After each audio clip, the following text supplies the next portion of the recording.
көті басыңда деп жігітке өздерің ырбаңдайсыңдар. Сөйтіп ап маған жігіт тиісі, мен жігіт зорлады дейсіңдер. Өздерің пірлік бересіңдер сол жігітке. Көті бастарыңды ашып ыржаңдап.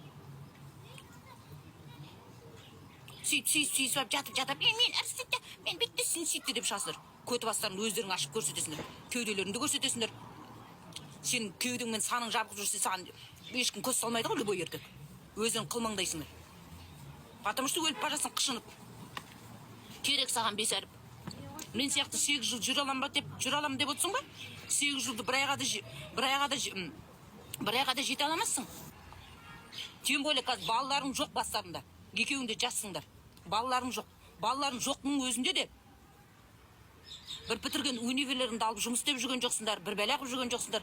Насчет еркектің ақшасында күн көріпсіздер. Бір байсымақ, бір ақымақ шалды ұстап аласыңдар. Шал ойбай, жас қыз көрсе көзі лапылдайды. Шалға не керек?